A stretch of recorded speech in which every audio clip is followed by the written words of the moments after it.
ನಮಸ್ಕಾರ ಸ್ನೇಹಿತರೆ, welcome to Kempee's kitchen. ಇವತ್ತು ನಾನು ಬುಧವಾರದ ಲಾಗನ ಶೇರ್ ಮಾಡ್ತಾ ಇದ್ದೀನಿ. ಬುಧವಾರ ಬೆಳಗ್ಗೆ ಎದ್ದು ಸ್ಟವನ್ನೆಲ್ಲ ಒರೆಸ್ಕೊಂಡು ಹಾಲು ಕಾಯಕ್ಕಿಟ್ಟು ಇವತ್ತು ತರಕಾರಿ ಹಾಕಿ ಸಿಂಪಲಾಗಿ ಪಲಾವ್ ಮಾಡ್ತಾ ಇದ್ದೀನಿ. ಸಿಂಪಲ್ಲಾಗಿ ಪಲಾವ್ ಮಾಡಿದ್ರೂ ಸಹ ಯಾವುದೇ ರೆಸಿಪಿನ ಶೇರ್ ಮಾಡ್ತಾ ಇಲ್ಲ. ಅದ್ರ ಜೊತೆಗೆ ಮನೆ ಕೆಲಸ ಅಂತೂ ಇದ್ದೇ ಇರುತ್ತೆ. ಹೊಸ ಮನೆಗೆ ಬಂದಮೇಲೆ ಕೆಲಸಗಳು ಹೇಗೆ ಮುಗಿಸ್ಬೇಕು ಅಂತನ್ನೋದೇ ಗೊತ್ತಾಗ್ತಾ ಇಲ್ಲ.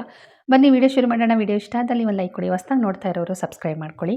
ನಿಮ್ಮ ಅನಿಸಿಕೆ ಅಭಿಪ್ರಾಯಗಳನ್ನು ಕಮೆಂಟ್ ಹಾಕಿ ಅನ್ನೋದನ್ನು ನೀವು ಯಾವುದೇ ಕಾರಣಕ್ಕೂ ಮರೆಯೋದಿಲ್ಲ. ನೀವು ಸಹ ಮರಿಬೇಡಿ, ಆಯಿತಾ? ಕಮೆಂಟ್ ಹಾಕಿ.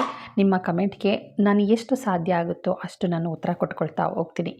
ಹಾಗೆಯೇ ಇವತ್ತು ಸ್ವಲ್ಪ ಮಾತುಕತೆ ಅಂತೂ ಇದ್ದೇ ಇರುತ್ತೆ. ಮಾತುಕತೆ ಅಂತಂದರೆ ಅಲ್ಪ ಸ್ವಲ್ಪ ಚಿಕ್ಕದಾಗಲಿ ದೊಡ್ಡದಾಗಲಿ ವಿಡಿಯೋಗಳು ಸ್ವಲ್ಪನಾದರೂ ಮಾಹಿತಿ ಕೊಡಬೇಕು ಅನ್ನೋದೇ ನನ್ನ ಉದ್ದೇಶ ಅಂತಲೇ ನಾನು ಹೇಳ್ತೀನಿ. ಸರ್ವೇ ಸಾಮಾನ್ಯವಾಗಿ ಎಲ್ಲರೂ ಸ್ನೇಹಿತರು ಮಾಡ್ಕೊಳ್ದೇ ಇರೋವಂಥ ಜೀವನ ಇಲ್ಲವೇ ಇಲ್ಲ. ಪ್ರತಿಯೊಬ್ಬರು ಒಂದಲ್ಲ ಒಂದು ರೀತಿಯಲ್ಲಿ ಫ್ರೆಂಡ್ಸ್ಗಳಂತೂ ಖಂಡಿತ ಇರಲೇಬೇಕು.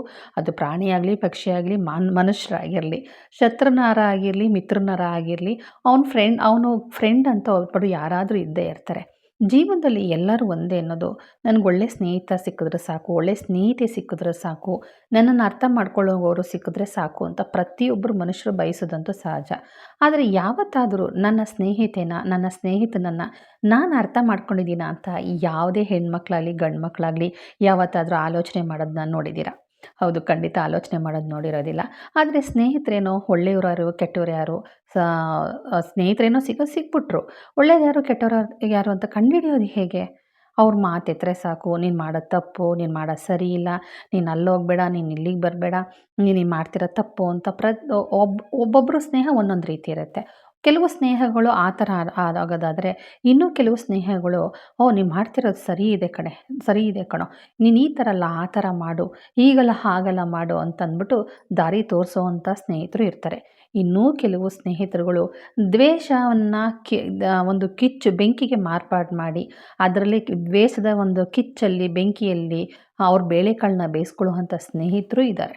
ಮನೆ ಹಾಳು ಮಾಡೋರು ಇದ್ದಾರೆ, ಮನೆ ಉದ್ಧಾರ ಮಾಡೋರು ಇದ್ದಾರೆ. ಅಂಥದ್ರಲ್ಲಿ ಉದ್ಧಾರ ಮಾಡೋ ಸ್ನೇಹಿತರುಗಳು ಯಾವತ್ತೇ ಆದ್ರೂ ತನ್ನ ಸ್ನೇಹನ ಉಳಿಸ್ಕೊಳ್ಳೋ ಪ್ರಯತ್ನಕ್ಕಿಂತ ಹೆಚ್ಚಾಗಿ ನನ್ನ ಸ್ನೇಹಿತೆಯನ್ನು ಯಾರು 4 ಜನ ಮಧ್ಯದಲ್ಲಿ ಬೈಬಾರ್ದು, ಅನ್ನಬಾರ್ದು. ಯಾವುದೇ ಕಾರಣಕ್ಕೂ ನಿನ್ನ ಸ್ನೇಹಿತೆ ಕೆಟ್ಟವಳು, ನಿನ್ನ ಸ್ನೇಹಿತೆ ಇಂಥ ತಪ್ಪು ಮಾಡಿದ್ದಾಳೆ, ನಿನ್ನ ಸ್ನೇಹಿತ ಈ ಥರ ತಪ್ಪು ಮಾಡಿದ್ದಾನೆ ಅಂತ ಯಾರೂ ಬೆರಳು ಮಾಡಿ ತೋರಿಸ್ಬಾರ್ದು ಅಂತ ಬಯಸ್ತಾರೆ. ಹೌದು, ಇಂಥ ಸ್ನೇಹಿತರೇನಾದರೂ ಸಿಕ್ಕಿದ್ರೆ ಖಂಡಿತ ಬಿಡೋದಕ್ಕೆ ಹೋಗಬೇಡಿ. ತುಂಬ ಅಪರೂಪ. ಆದರೆ ಒಳ್ಳೆ ಸ್ನೇಹವನ್ನು ಉಳಿಸ್ಕೊಳ್ಳೋದು ತುಂಬಾ ಕಷ್ಟ. ಯಾಕೆ ಗೊತ್ತಾ? ಒಳ್ಳೆ ಸ್ನೇಹಿತರು ಜಾಸ್ತಿ ಮಾತಾಡೋದಿಲ್ಲ. ಒಳ್ಳೆ ಸ್ನೇಹಿತರು ಅಂದರೆ ಬೇರೆಯವ್ರ ಮಾತುಗಳು, ಗಾಳಿ ಥರ ಕಂಡ್ಕೊಂಡವ್ರ ಬಗ್ಗೆ ರೂಮರ್ ಹಬ್ಬಿಸ್ತಾರಲ್ಲ, ಆ ಥರ ಮಾತುಗಳನ್ನ ಆಡೋದಿಲ್ಲ. ಎಷ್ಟು ಬೇಕೋ ಅಷ್ಟೇ, ಅವಶ್ಯಕತೆಗಿಂತ ಮೀರಿ ಮಾತಾಡೋದಿಲ್ಲ. ಆಮೇಲೆ ಏನು ಗೊತ್ತಾ, ಟೈಮ್ ಪಾಸ್ಗೋಸ್ಕರ ಮಾತನ್ನು ಆಡೋದಿಲ್ಲ. ಹೌದು, ಆಗುತ್ತೆ, ಆಗಲ್ವಾ ಆಗಲ್ಲ, ಆ ಥರ ಮನೋಭಾವ ಇರೋರಂತೂ ತುಂಬ ಅಪರೂಪ. ಅಂಥ ಸ್ನೇಹಿತರು ಸಿಕ್ಕಿದ್ರು ಸಹ ಖಂಡಿತ ಕೈ ಬಿಡೋದಕ್ಕೆ ಹೋಗಬೇಡಿ. ಒಳ್ಳೆ ಸ್ನೇಹಿತರೇನೋ ಸಿಕ್ಕಿದ್ರು, ಅವರನ್ನು ಅರ್ಥ ಮಾಡ್ಕೊಳ್ಳೋದು ಹೇಗೆ, ಅವರನ್ನು ಯಾವ ರೀತಿ ನಾನು ತಿಳ್ಕೊಬೇಕು, ಅವ್ರು ಯಾವ ರೀತಿ ನಾನು ಅವ್ರನ್ನ ಯಾವ ರೀತಿ ಅರ್ಥ ಮಾಡ್ಕೊಳ್ಳೋದು ಅಂತಂದರೆ, ಫಸ್ಟು ಒಳ್ಳೆ ಸ್ನೇಹಿತರು ಅಂತ ನಮ್ಗೆ ಗೊತ್ತಾಗಬೇಕಾದ್ರೆ ಮೊದಲು ಅವ್ರು ಹೇಳೋ ಮಾತನ್ನು ಫಸ್ಟು ಕೇಳದೇ ಇರೋ ಹಾಗೆ ಇರಬೇಕು. ಅವ್ರ ಜೀವನದಲ್ಲಿ ಅವ್ರ ಮಾತುಗಳನ್ನು ನಾವು ಕಾರ್ಯರೂಪಕ್ಕೆ ತಗೊಂಡ್ಬಂದ್ರೂ ಸಹ ತೋರಿಸ್ಕೊಳ್ದೇ ಇರೋ ಕಾರ್ಯರೂಪಕ್ಕೆ ತಗೊಂಡು ಬಂದಾಗ ನಿಜವಾದ ಸ್ನೇಹಿತರು ಯಾರು ಅಂತ ಗೊತ್ತಾಗುತ್ತೆ. ಯಾಕೆ ಅಂತಂದರೆ, ಹೌದು ಇವ್ನು ಹೇಳ್ತಾ ಇದ್ದಾನಲ್ಲ, ನೋಡೋಣ ಇವನ ಮಾತನ್ನು ಒಂದು ಸಲ ಕೇಳೋಣ ಅಂತ ಆ ಮಾತನ್ನು ಟ್ರೈ ಮಾಡಿ ನೋಡಿ. ಅವ್ರ ಆಗು ಹೋಗುಗಳು, ಅವ್ರ ಮಾತುಗಳು, ಅವ್ರ ಹಿಂದಿನ ಮರ್ಮವನ್ನು ಅರ್ಥ ಮಾಡ್ಕೊಳ್ತಾ ಹೋದಾಗ ಅವ್ರ ನಿಜವಾದ ಸ್ನೇಹ ಒಳ್ಳೆಯದಾ ಕೆಟ್ಟದ್ದ ಅಂತ ಗೊತ್ತಾಗುತ್ತೆ. ಅಪ್ಪಿತಪ್ಪಿ ಅವ್ರು ಬೈತಾ ಇರೋದು, ಅವ್ರು ಮಾಡಬೇಡ ಈ ಕೆಲಸ ಮಾಡಬೇಡ ಅನ್ನೋದು, ಈ ಕೆಲಸಕ್ಕೆ ಕೈ ಹಾಕು ಸಕ್ಸಸ್ ಆಗುತ್ತೆ ಅಂತ ಅಂದ್ಕೊಂಡು ಸೂಚನೆ ಕೊಡ್ತಾರೆ ನೋಡಿ. ಆ ಸೂಚನೆಗೆ ಒಂದು ಸಲ ನೀವು ಎಸ್ ಅಂತ ನೋಡಿ, ಸಕ್ಸಸ್ ಆಯಿತು ಅಂತಂದರೆ ಅವನು ಒಳ್ಳೆ ಸ್ನೇಹ ಅಂತನೋ ತಿಳ್ಕೊಬೋದು. ಇನ್ನು ಒಳ್ಳೆ ಸ್ನೇಹನ ಅಷ್ಟು ಸುಲಭವಾಗಿ ಉಳಿಸ್ಕೊಳ್ಳೋಕ್ಕಾಗೋದಿಲ್ಲ. ಅಕ್ಕಪಕ್ಕದವರಿಂದ ತೊಂದರೆಗಳಾಗ್ಬೋದು, ಅಥವಾ ನಮ್ಮನೆಯವರಿಂದನೂ ತೊಂದರೆಗಳಾಗ್ಬೋದು, ಗಂಡನಿಂದ ತೊಂದರೆ ಆಗ್ಬೋದು, ಹೆಂಡತಿಯಿಂದ ತೊಂದರೆ ಆಗ್ಬೋದು. ಬೇಕಾದಷ್ಟು ಇದಕ್ಕೆ ಉಳಿ ಹಿಂಡೋರು ತುಂಬ ಜನ ಇರ್ತಾರೆ.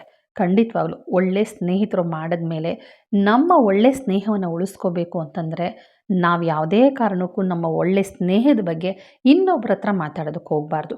"ಏನ್ರಯ್ಯ, ಏನ್ರಮ್ಮ, ಭಾರಿ ಭಾರಿ ಜೋರಾಗಿ ಓಡಾಡ್ತಾ ಇದ್ದೀರಾ? ಇಬ್ಬರದು ಫ್ರೆಂಡ್ಶಿಪ್ ಜಾಸ್ತಿ ಆಗಿಬಿಟ್ಟಿದೆ, ಏನು ಸಮಾಚಾರ?" ಅಂತ ಕೇಳಿದ್ರು ಎಲ್ಲ ನಿಮ್ಮ ಹಾಗೇನೆ, ನೀವು ಹೇಗಿದ್ದೀರೋ ನಾನು ಹಾಗೆ ಇದ್ದೀವಿ ಅಂತ ಅಂದ್ಕೊಂಡು ಹೆಣ್ಣಾಗಲಿ ಗಂಡಾಗಲಿ ಖಂಡಿತ ಆ ಸ್ನೇಹನ ಬಿಟ್ಕೊಡ್ದಿರ ನಾವು ಇಲ್ಲಿ ಹೋಗಿದ್ವಿ, ಅಲ್ಲಿಗೆ ಹೋಗಿದ್ವಿ, ನಾವು ಈ ಥರ ಎಲ್ಲ ಎಂಜಾಯ್ ಮಾಡಿದ್ವಿ, ಇವ್ರ ಬಗ್ಗೆ ಎಲ್ಲ ಮಾತಾಡಿದ್ವಿ, ನಾವು ಇದನ್ನು ತೊಗೊಂಡ್ವಿ, ಇದ್ರ ಬಗ್ಗೆ ನಾವು ಆಲೋಚನೆ ಮಾಡಿದ್ದೀವಿ, ಇಂಥ ಕೆಲಸ ಮಾಡಬೇಕು ಅಂದ್ಕೊಂಡಿದ್ದೀವಿ ಅಂದ್ಕೊಂಡು ನಾವೇನಾದರೂ ನಮ್ಮ ಸ್ನೇಹಿತ ನಾನು ಕೂತ್ಕೊಂಡು ಚರ್ಚೆ ಮಾಡಿದ್ವಿ, ಅವನು ಈ ಥರ ಎಲ್ಲ ನಮಗೆ ದಾರಿ ತೋರಿಸಿದ್ದಾನೆ, ಇದಕ್ಕೆ ಅವ್ನು ಸಪೋರ್ಟ್ ಮಾಡ್ತಾ ಇದ್ದಾನೆ, ಇವನಿಂದ ನನ್ನ ಕೆಲಸ ಆಯಿತು, ಇವಳಿಂದ ನನಗೆ ಕೆಲಸ ಆಯಿತು ಅಂದ್ಕೊಂಡು ನಿಮ್ಮ ಅಕ್ಕಪಕ್ಕದವ್ರಾಗಿರ್ಬೋದು ಅಥವಾ ನಿಮ್ಮ ಪರಿಚಯದವರಾಗ್ಬೋದು, ನಿಮಗೂ ಒಬ್ಬರೇ ಸ್ನೇಹಿತರು ಇರಬೇಕು ಅಂತ ಏನಿಲ್ಲ. ಇನ್ನೂ ಒಬ್ಬರು ಸ್ನೇಹಿತರು ಪ್ರತಿಯೊಬ್ಬರಿಗೂ ಒಬ್ಬರಲ್ಲ, ಇಬ್ಬರಲ್ಲ, 3 ಜನ ಅಲ್ಲ, ತುಂಬ ಜನ ಸ್ನೇಹಿತರು ಇದ್ದೇ ಇರ್ತಾರೆ.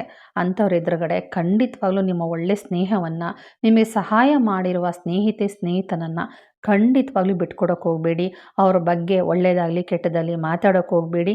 ನೀವು ಮಾಡಿರೋ ಪ್ಲ್ಯಾನ್ಗಳನ್ನು ಅವರ ಎದುರುಗಡೆ ಆಗಲಿ ಬೇರೆಯವರ ಎದುರುಗಡೆ ಆಗಲಿ ಹಂಚ್ಕೊಳ್ಳೋಕೆ ಹೋಗಬೇಡಿ.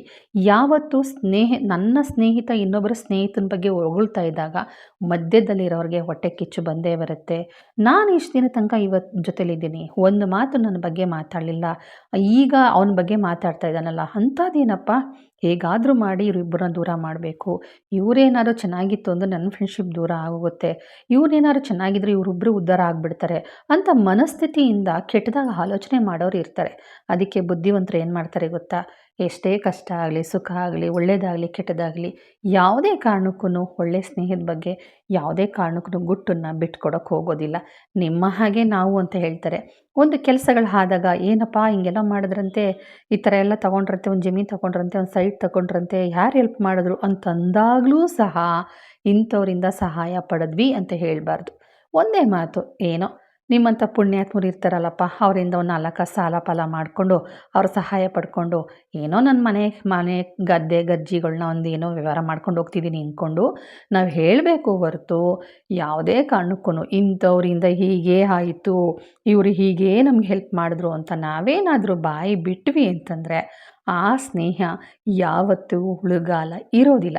ಯಾಕೆ ಅಂತಂದರೆ ಕೂಡ್ಸೋರ್ಗಿಂತ ಹೆಚ್ಚಾಗಿ ಮಧ್ಯದಲ್ಲಿ ಕತ್ರಿ ಹಾಕೋರೇ ಜಾಸ್ತಿ ಇರ್ತಾರೆ. ನಗ್ನಗ್ತಾ ನಾವು ಒಂದು ಬಾಂಧವ್ಯ ನಗ್ನಗ್ತಾ ಇರೋದನ್ನು ನೋಡೋದಕ್ಕಿಂತ ಹೆಚ್ಚಾಗಿ ಕಿತ್ತಾಡೋದನ್ನು, ಕೆಟ್ಟ ಕೊಳಕ ಮಾತಿಂದ ನಿಂದನೆ ಮಾಡಿ, ಬೈಕೊಂಡು, ಜಗಳ ಆಡಿ, ಆದಿ ಬೀದಿ ರಂಪ ಮಾಡೋದನ್ನು ನೋಡಿ ಖುಷಿ ಪಡೋವಂಥ ಜನ ತುಂಬ ಜನ ಇದ್ದಾರೆ. ಹಾಗಾಗಿ ಸ್ನೇಹಿತರನ್ನು ಉಳಿಸ್ಕೋಬೇಕಾದ್ರೆ ಹುಷಾರು. ಸ್ನೇಹಿತರ ಬಗ್ಗೆ 1000 ಸಲ ಯೋಚನೆ ಮಾಡಿ, ಒಳ್ಳೆಯ ಸ್ನೇಹನ ಸ್ವಲ್ಪ ತಾಳ್ಮೆಯಿಂದ ಆಲೋಚನೆ ಮಾಡಿ ನಿರ್ಧಾರ ಮಾಡಿ. ಒಳ್ಳೆಯ ಸ್ನೇಹದಲ್ಲೂ ಉಳುಕನ್ನು ಹುಡ್ಕೋಕೆ ಹೋಗಬೇಡಿ. ಉಳುಕನ್ನು ಹುಡುಕಿದ್ರೆ ಅಂಥ ಸ್ನೇಹ ಖಂಡಿತ ಇನ್ನೊಂದು ಸಲ ಸಿಗೋದಿಲ್ಲ. ಒಂದು ಒಳ್ಳೆಯ ಸ್ನೇಹನ ಪಡ್ಕೋಬೇಕು ಅಂತಂತಂದರೆ ಕಂಡು ಕಾಣದಿರೋ ಹಾಗೆ, ನೋಡಿದ್ರೂ ನೋಡದೇ ಇರೋ ಹಾಗೆ ನಾವಿರಬೇಕಾಗತ್ತೆ. ಕೆಲವೊಂದು ಒಳ್ಳೆಯ ಸ್ನೇಹಗಳಲ್ಲಿ ಈಗ ಒಬ್ಬೊಂದು ಒಳ್ಳೆಯ ಸ್ನೇಹಿತ ನನ್ನ ಜೊತೆ ಸ್ನೇಹಿತನಾಗಿರ್ಬೋದು, ತುಂಬ ಚೆನ್ನಾಗಿರ್ಬೋದು, ನಮ್ಗೆ ಒಳ್ಳೆ ದಾರಿ ತೋರಿಸ್ಬೋದು, ಹೀಗಲ್ಲ ಹೀಗೆ ಮಾಡುವಂಥ ಒಂದು ಸಜೆಷನ್ ಕೊಡ್ಬೋದು. ಅದೇ ವಿಚಾರವಾಗಿ ಬೇರೆಯವರು ಅವ್ರಿಗೆ ಶತ್ರುಗಳಾಗಿರ್ತಾರೆ. ಹೌದು, ಇವ್ನು ಸರಿ ಇಲ್ಲ, ಇವ್ನು ಕರೆಕ್ಟ್ ಇಲ್ಲ, ಅಲ್ಲ ಮರೆಯ ನನ್ನ ಜೊತೆಗೆ ಸರಿ ಇಲ್ಲ, ಅಲ್ಲ ಕಣಮ್ಮ ನನ್ನ ಜೊತೆನೇ ಸರಿ ಇಲ್ಲ, ಅದೇ ನಿನ್ನ ಜೊತೆ ಅಷ್ಟು ಚೆನ್ನಾಗಿದ್ದಾರಲ್ಲ, ನಂಬಕ್ಕೆ ಹೋಗಬೇಡ, ಅವ್ನು ಹೆಂಗೆ ಗೊತ್ತಾ, ಇವಳು ಹೆಂಗೆ ಗೊತ್ತಾ ಅಂದ್ಕೊಂಡು ಬತ್ತಿ ಇಡೋರು ತುಂಬ ಜನ ಇರ್ತಾರೆ.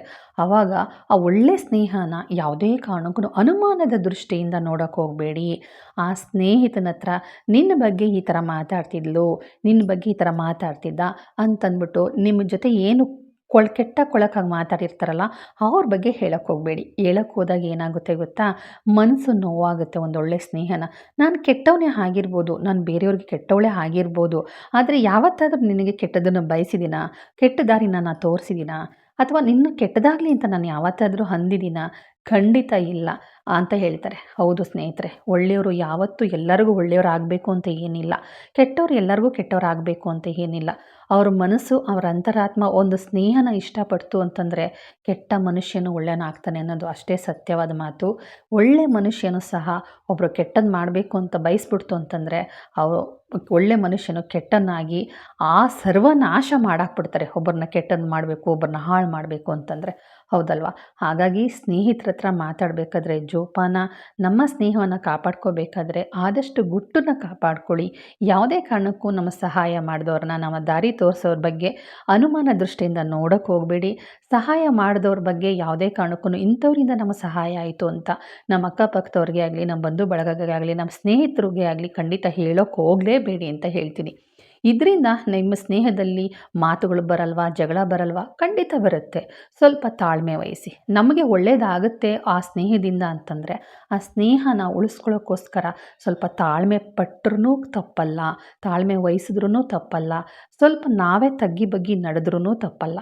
ಹೌದು, ಅವರಿಂದ ನಮ್ಗೆ ಉಪಯೋಗ ಆಗ್ತಾ ಇದೆ, ನಮ್ಮ ಜೀವನಕ್ಕೊಂದು ದಾರಿ ಆಗ್ತಾ ಇದೆ, ಅವನ ಮಾತಿಂದ ನಮ್ಮ ಲೈಫ್ಗೆ ಒಂದು ಒಂದು ಒಂದು ಪಾಸಿಟಿವ್ ವೈಬ್ ಬರ್ತಾ ಇದೆ, ನನ್ನ ಲೈಫಲ್ಲಿ ಏನೋ ಒಂದು ಬೆಳಕು ಕಂಡಿದ್ದೀನಿ ಅಂತಂದಾಗ ಒಂದು ಸ್ನೇಹದಲ್ಲಿ ಮಾತುಗಳು ಬರಬಹುದು, ಜಗಳ ಬರ್ಬೋದು, ಮೂರನೇವ್ರು ಅದಕ್ಕೆ ಉಳಿ ಹಿಂಡ್ಬೋದು.